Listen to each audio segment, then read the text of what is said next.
एक बार जोरदार तालियां राहुल जी के लिए। हेलो, सीटी तो आज इतनी बजी है गुलाबी देख के बच गए जी। आइए, मैं छोटी मोटी कोई भी त्रुटि हुई हो संचालन में तो मैं माफी चाहूंगा और बाकी संयोजक से निपटे जिन्होंने बुलवाया है। आइए, मैं कुछ पंक्तियां आपके बीच रखता हूं कि शायरी महफिल के उजाले को बदलने वाली है। क्या बात है। जितने भी युवा दोस्त खड़े हैं इधर फिर वाले और ये 3-4 जने जो सभी पे ताली बजाई है, आप सभी का हार्दिक वीरमाल जी भी पीछे बैठे हैं, बहुत मधुर कंठ के ध्वनि है, स्वर है कि शायरी महफिल के उजाले को बदलने वाली है। हम आ गए हैं, मोहब्बत की हवाएं चलने वाली है। क्या आ गए हैं, मोहब्बत की हवाएं चलने वाली है। और ये स्कूल की घंटी रोज छेड़कर बताती है मुझको, ये स्कूल की घंटी रोज छेड़कर बताती है मुझको कि हाँ, अब इस वक्त घर से निकलने वाली है। अरे वाह वाह वाह वाह वाह वाह वाह, क्या बात है। धन्यवाद। मैं इंदौर में रहता था, नंदा नगर में 3 साल रहा हूँ ग्रेजुएशन के दौरान, और उसके बाद मैं पढ़ाने लग गया था गांव जाके अकोदिया। तो मैं जब रहता था तो जिससे मेरा प्रेम प्रसंग चल रहा था उसकी सगाई हो गई उस दौरान। तो मैंने क्या लिखा था सुनिएगा। स्वागत है भैया। हाँ, नंदा नगर में रहे सभी के ऐसे होता होगा शायद। रमेश मेंदोला जी के साथ भी यही हुआ होगा, तभी विधायक हैं। क्या बात है जी। और ऐसे लोग आपकी पृथ्वी पर जन्म हुआ, उनके लिए एक बार जोरदार ताली होना चाहिए। मैं जब पढ़ता था शायद 1,20,000 वोट से जीते थे। अच्छा, हाँ, मुझे याद है आंकड़ा। सुनिएगा, मैं अपनी पंक्तियां सुनाता हूँ।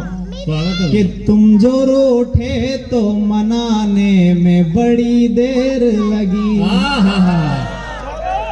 तुम जो रूठे तो मनाने में बड़ी देर लगी, हमें तो प्यार निभाने में बड़ी देर लगी। मेरे न रहते सगाई भी मना ली तुमने, मुझको इंदौर से जाने में बड़ी देर लगी। वाह वाह वाह वाह वाह, मुझको इंदौर से जाने में बड़ी देर लगी। आदरणीय भाभी जी उधर गेट के उस साइड से मुस्कुरा रही है और ताली बजा रही है, अकेली बेटी है। क्या बात है। मैं तब से आकलन कर रहा हूँ, मेरी कविता पे ताली बजी है, सुनिएगा। और अभी बरसात का मौसम, जब बरसात का मौसम चलता है, छत पे खड़े होते तो क्या दृश्य दिखाई देते हैं आपको, सुनिएगा। मैंने 11वीं-12वीं क्लास में कभी लिखा था कि तेरे आने से रुसवाई भी हो सकती है, मेरी महफिल मेरी तन्हाई भी हो सकती है। आज तो छत पे नजर आते रहे दिन भर बादल, वाह वाह वाह, ये तेरे जुल्फ की परछाई भी हो सकती है। तालियां, वाह वाह वाह वाह।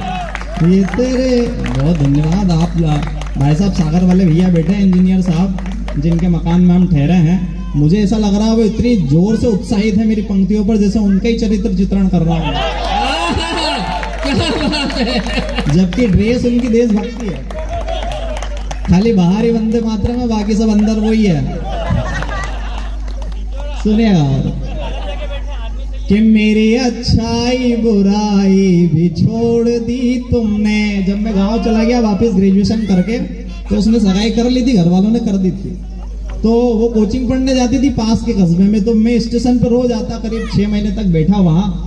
तो उसने क्या करा सुनिएगा कि मेरी अच्छाई बुराई भी छोड़ दी तुमने, खुदा की सारी खुदाई भी छोड़ दी तुमने, तुम्हारे बाद एक लड़की भी नहीं देखी, इसीलिए तो सगाई भी छोड़ दी तुमने। वाह वाह वाह वाह। मुझे क्या पता था कि यही सुनने बैठे नहीं, शुरू से यही चालू करते हैं। सुनिएगा। अच्छा, जब आदमी ब्लॉक हो जाता है व्हाट्सएप, फेसबुक, इंस्टाग्राम से, ये लोग खड़े हुए इधर ही ब्लॉक वो भी होंगे, ब्लैक शर्ट वाले भैया, इनकी हरकतों से लग रहा है मुझे।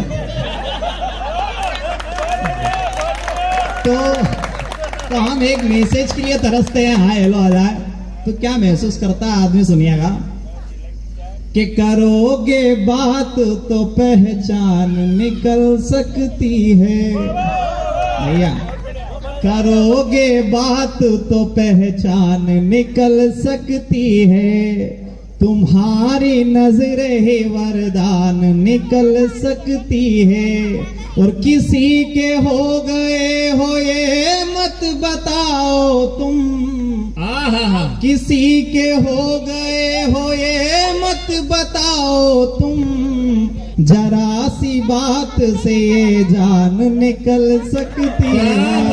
वाह वाह वाह वाह वाह। जरा सी बात से। और क्या क्या होता है सुनेगा, मैं ऐसे मुक्तक कम से कम 100-200 लिखे होंगे, लेकिन कुछ सिलेक्टेड सुनाता हूँ 2-4 और सुनेगा स्वागत है भैया। कि मेरी कुछ बातों ने तुमको सताया कि नहीं।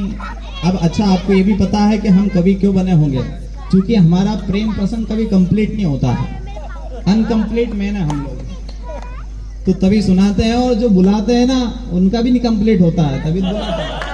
क्या बात है जी।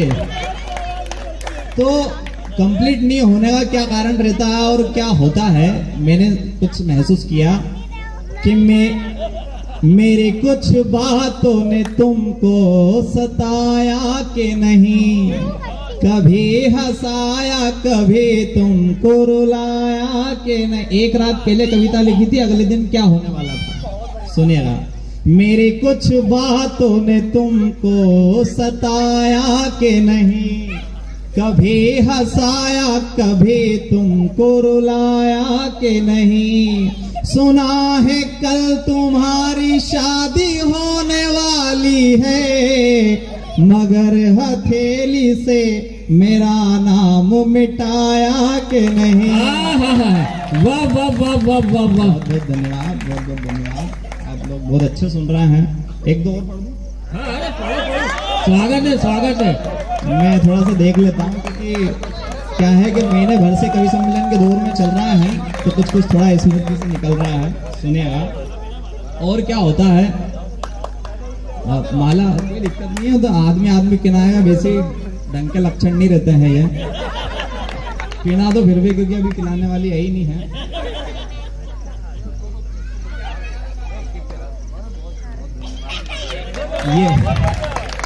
ये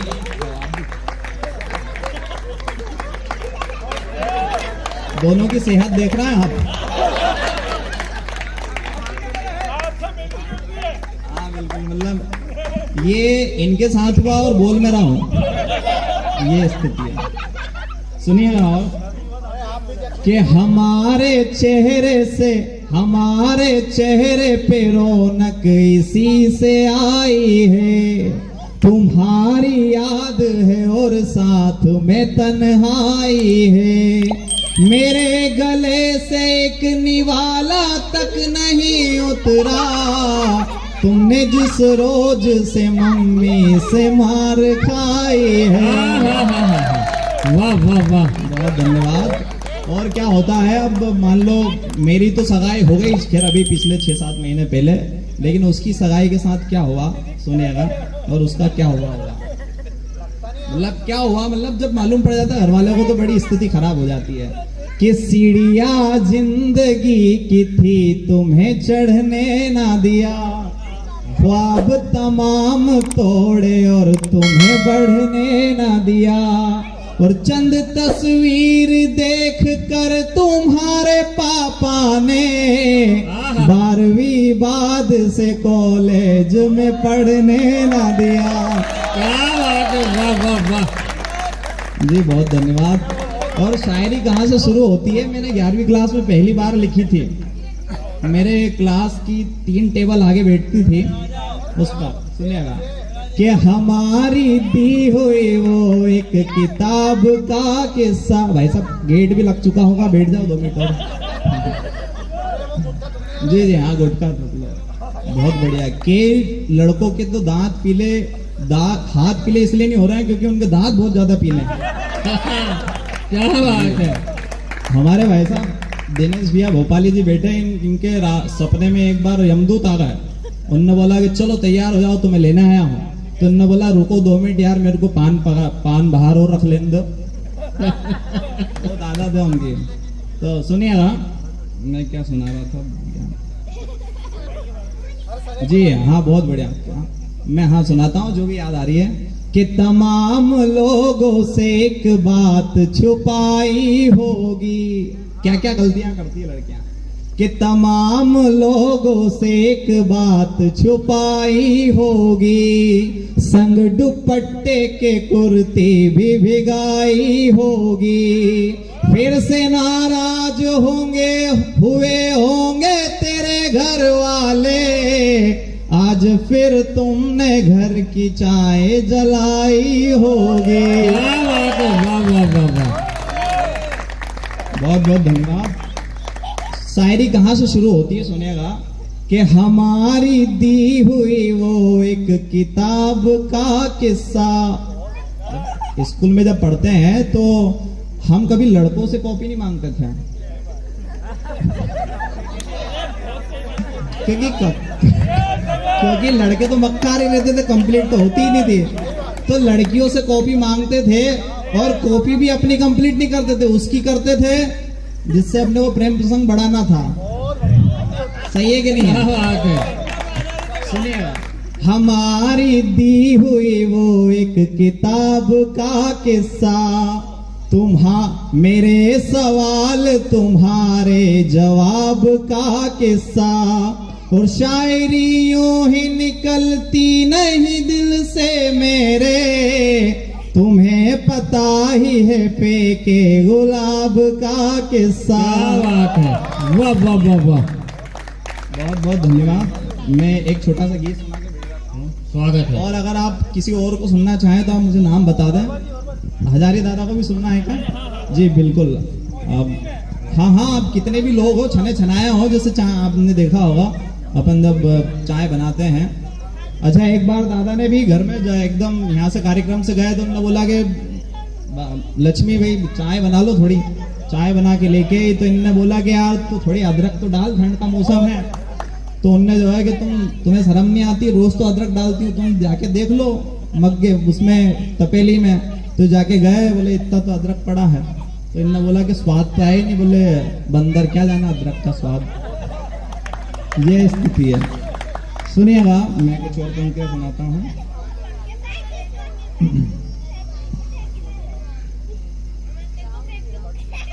मेरे खतों को तुमने पास सुलाया होगा।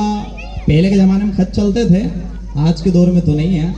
एक हमारे कवि उदय प्रताप सिंह जी, उन्होंने कहा है कि हर फैसले किए जाते नहीं सिक्के उछाल के, ये दिल के मामले हैं जरा देखभाल के। आदरणीय हजारी दादा के समय की बात बता रहा हूँ कि हर फैसले किए जाते नहीं सिक्के उछाल के, ये दिल के मामले हैं जरा देखभाल के। और मोबाइल के दौर के आशिकों को क्या पता, रखते थे कैसे खत में कलेजा निकाल के। तब पढ़ता हूँ कि हमारी मेरे खतों को तुमने पास सुलाया होगा, फिर अपने आंसुओं से उनको भिगाया होगा। और 8 महीने से तेरा फोन तक नहीं आया, मुझे पता है तुझे दीदी ने डराया होगा। बहुत बहुत धन्यवाद। आइए, ये सब तो मोहब्बत की बातें हो गई, लेकिन मैं चाहता हूं कि मैंने ये काफ़ी चीज़ें लिखी है और बहुत सारे है भी सही, लेकिन अपन चाहते हैं कि जिस उद्देश्य के साथ आप लोग यहाँ एकत्रित हुए हैं, मुझे जहाँ तक पता है कि पूरा जहाँ हम पूरे भारत को हिंदू राष्ट्र बनाना चाहते हैं, मुझे ये लगता है कि ये पूरा एरिया भी हिंदू राष्ट्र ही है। आपका छोटा मोटा जो मुझे जानकारी मिली थी। भारत माता की जी, बहुत धन्यवाद। जय जय श्री राम। जय जय श्री राम। अब काम चल जाएगा मेरा, क्योंकि मैं उसी तरफ जा रहा हूँ। एक गीत मैं आपको सुनाना चाहता हूँ कि देश किन लोगों का होना चाहिए। आज हम टीवी पर देखते हैं नसरुद्दीन शाह हो, आमिर खान हो, सलमान खान हो, या शाहरुख खान हो। सलमान खान की तो खैर वो तो कुंवारा है, लेकिन बाकी जो 3 हैं इनकी पत्नियां हिंदू है। और वो टीवी पर ये उल बोलते हैं स्पीच के टाइम, डिबेट के टाइम, कि हमारी पत्नियां ये बोलती है कि हम देश में सुरक्षित नहीं है। और आज के युवा उन लोगों को हीरो मान लेते हैं। मेरी नज़र में हीरो कौन होना चाहिए, 4-5 हजार साल की संस्कृति मैंने एक गीत में पिरो के रखी है। अगर आपको पसंद आए तो आप करतल ध्वनि बीच में बजाते रहिएगा और साथ में चलता रहेगा आपके गीत, सुनिएगा। देश किन लोगों का है। सुखदेव भगत असुफाक गुरु, सुखदेव भगत असुफाक गुरु, और हमीदों का है ये देश शहीदों का है, ये देश शहीदों का है। सुखदेव भगत असफाक गुरु और हमीदों का है, ये देश शहीदों का है, ये देश शहीदों का है। राणा प्रताप शिवाजी, राणा प्रताप शिवाजी जैसे वीरों का है, ये देश शहीदों का है, ये देश शहीदों का है। और हमारी मात शक्तियां यहाँ उपस्थित है। मैंने बहुत सारे व्यंग किए हैं, लेकिन इनकी क्या ताकत है हमारे इतिहास में बताता हूँ, सुनिएगा। मैंने 9वीं क्लास में हिंदी में पढ़ा था, सुनिएगा। मेवाड़ में पन्ना दाई ने पुत्र स्वयं बलिदान किया, मेवाड़ में पन्ना दाई ने पुत्र स्वयं बलिदान किया, मेवाड़ में पन्ना दाई ने पुत्र स्वयं बलिदान किया। रानी दुर्गावती ने गोरों को चने चबाए थे, रानी दुर्गावती ने गोरों को चने चबाए थे। रामायण में सीता ने खुद प्राणों का संहार किया, रामायण में सीता ने खुद प्राणों का संहार किया। शबरी अनसुईया कौशल्या, शबरी अनसुईया कौशल्या जैसी माओ का है, ये शहीदों का है, ये देश शहीदों का है, ये देश शहीदों का है, ये देश शहीदों का है। और हमारे देश के पूर्व प्रधानमंत्री भारत रत्न अटल बिहारी वाजपेयी जी जब मरे, जब शांत हुए, जब उनका देहावसान हुआ, तो उनके पीछे 7 किलोमीटर तक हमारे देश के प्रधानमंत्री और कई राज्यों के मुख्यमंत्री चले। हमारा मानना यह है कि उनके अंतिम संस्कार में 7 किलोमीटर चलने की बजाय अगर हम उनके पचिन्हों पर 7 कदम भी चल देंगे तो शायद देश कुछ और हो सकता है। तब पढ़ता हूं, सुनिएगा कि अटल जी ने जो राजनीति की परिभाषा सिखलाई है, डॉक्टर अंबेडकर ने जो संविधान की बात बताई है, डॉक्टर सर्वपल्ली ने जो शिक्षा का मान बढ़ाया है, और इंदिरा गांधी ने जो नारी का महत्व सिखलाया है। और थोड़ी ऊर्जा आपकी चाहता हूं मैं, क्योंकि काफी दिनों से क्रम में है कवि सम्मेलनों में और बहुत उजगरे भी मर रहे हैं, और ऐसे उजगरे मरते रहे तो शायद ब्याह भी नहीं होएगा, होएगा भी तो बच जाएगी, ऐसा लग रहा है मेरे को तो। हेलो, ये माइक ने बहुत ज्यादा ही डिस्टर्ब करा, इसको दिखवाना भैया कल। मैं भी एक बार लड़की देखने गया नलखेड़ा, हमारे भोपा जी ने बोला, वो वहीं रहते थे, तो उन्होंने बोला कि तू आजा सुसनेर चलेंगे। मैंने कहा चलो, मैं भी चला गया। अगले दिन मैंने फोन लगाया, मैंने कहा भोपा जी क्या, उनका जवाब आया कि नहीं आया? बोले उनने सबने तो देख लिया, पर उनने ये बोला है लड़की ने कि भाई साहब हमने सबने देख लिया, पर डॉक्टर को और दिखा लो छोरे को। इतना दुबला था, बड़ी मुश्किल से हेल्थ बढ़ रही है। सुनिएगा, मैं थोड़ा सा गंभीर गीत चल रहा था, इधर आ गया। सुने, अंतिम बंद सुनाता हूं आपको कि अटल जी ने जो राजनीति की परिभाषा सिखलाई है, डॉक्टर अंबेडकर ने जो संविधान की बात बताई है, डॉक्टर सर्वपल्ली ने जो शिक्षा का मान बढ़ाया है, और इंदिरा गांधी ने जो नारी का महत्व सिखलाया है। और किनका देश है? डॉक्टर प्रसाद अब्दुल कलाम, डॉक्टर प्रसाद अब्दुल कलाम जैसे हीरो का है, ये देश शहीदों का है, ये देश शहीदों का है। राणा प्रताप शिवाजी जैसे वीरों का है, ये देश शहीदों का है, ये देश शहीदों का है। और अंतिम बंद आपको सुनाता हूँ और स्थान लेता हूँ, उसके बाद हजारी दादा को सुनेंगे, राहुल भैया को भी सुनाए, जैसा भी आपका मन लगेगा। सुनेगा अंतिम बंद हम किनको पढ़ करके सुन करके उनका चिंतन करके इस मंच पर बैठने के लायक बने हैं। सुनिए कि तुलसी ने रामचरित में जो रामचरित्र पढ़ाया है, तुलसी ने रामचरित्र में जो रामचरित्र पढ़ाया है, कृष्ण ने युद्ध क्षेत्र में जो गीता का ज्ञान सुनाया है, मीरा के शब्द शब्द में जो श्रृंगार झलकता है, और सूरदास के पदों में जो कान्हा का रूप निखरता है। और अंतिम पंक्ति पर विदा चाहता हूँ, सूरदास के पदों में जो कान्हा का रूप निखरता है, अज्ञे पद्माकर दिनकर, अज्ञे पद्माकर दिनकर और कबीरों का है, ये देश शहीदों का है, ये देश शहीदों का है, ये देश शहीदों का है, ये देश शहीदों का है। राणा प्रताप शिवाजी जैसे वीरों का है, ये देश शहीदों का है, ये देश शहीदों का है। जोरदार तालियां, जोरदार तालियां राहुल जी। बहुत बहुत धन्यवाद, बहुत बहुत आभार। और आप थोड़ा सा हो नाम की ध्वनि करें और जिसको बुलाना चाहें नाम बुलाएं। जय जय श्री राम। हमारे बीच जी कॉलोनी में अच्छा, यादव भाई साहब है कोई, मेरे को पीछे बताया था, यादव भैया आपको सुनाना चाहते हैं क्या? अच्छा, हवलदार साहब को सुन लें पहले। चलिए 5-7 मिनट और हवलदार साहब को सुन लें, तब आपका पेमेंट पक जाएगा हमारी तरफ से, ऐसा लगता है। आइए एक बार जोरदार तालियों से हम सभी के वट वृक्ष जिनकी छाया में हम लोग बैठे हैं, सीखे हैं, और आखिरी इस पूरे समारोह का शिखर कलश और भारत वाक्य प्रस्तुत करने के लिए हमारे बीच आ रहे हैं आदरणीय